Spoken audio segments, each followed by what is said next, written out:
ចាសូមជម្រាបសួរដល់អ្នកបងប្អូននៅក្នុងសេចក្តីស្រឡាញ់នៃព្រះយេស៊ូវគ្រីស្ទចាថ្ងៃនេះខ្ញុំនឹងអាននៅព្រះគម្ពីរយូហាននៅចំពោះ19ខ31ដល់ខ42ខ31ពួកសាសយូដាក៏សូមលោកពីឡាតុឲ្យបានបំបាក់ជើងពួកជាប់ឆ្កាងហើយយកចេញទៅដើម្បីកុំឲ្យខ្មោចនៅជាប់លើឈើឆ្កាងក្នុងថ្ងៃឈប់សម្រាកពីព្រោះជាថ្ងៃរៀបចំហើយជាថ្ងៃឈប់សម្រាកនោះគឺជាថ្ងៃបុណ្យធំដូច្នេះពួកទាហានក៏មកបំបាក់ជើងអ្នកមួយរួចអ្នកមួយទៀតដែលជាប់ឆ្កាងជាមួយនឹងទ្រង់តែកាលគេមកដល់ព្រះយេស៊ូវក៏ឃើញថាទ្រង់សុគតផុតហើយ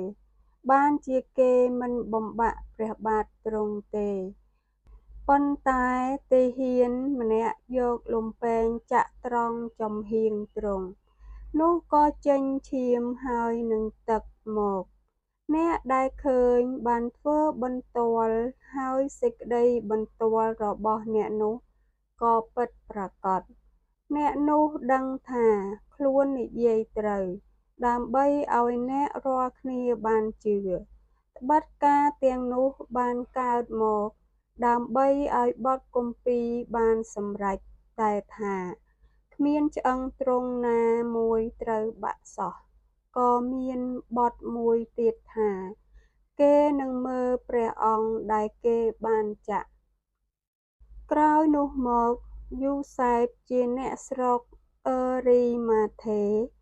ដែលជាសិស្សរបស់ព្រះយេស៊ូវដោយសម្ងាត់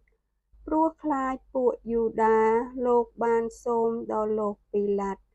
ឲ្យមានច្បាប់នឹងយកព្រះសពព្រះយេស៊ូវចុះមកលោកពីឡាតុក៏បើកឲ្យដូច្នេះលោកមកយកព្រះសពព្រះយេស៊ូវទៅហើយលោកនីកូដេមដែលពីមុនបានទៅឯព្រះយេស៊ូវទាំងយប់ក៏មកដែរលោកយកជ័រល្វីងទេសលាយនឹងក្រឹស្នាបានប្រហែលជា100នាឡមកលោកទាំងពីរនោះក៏យកព្រះសពព្រះយេស៊ូវមករុំនឹងសំពត់ទេសឯកជាមួយនឹងគ្រឿងក្រអូបទាំងនោះតាមទម្លាប់របស់សាសយូដាដែលគេធ្លាប់រៀបចំកប់ខ្មោចមានច្បារមួយនៅត្រង់កន្លែងដែលគេឆ្កាងទ្រង់ហើយក៏ច្បារនោះមានភ្នោរមួយថ្មីដែលមិនទាន់ដាក់ខ្មោចណានៅឡើយ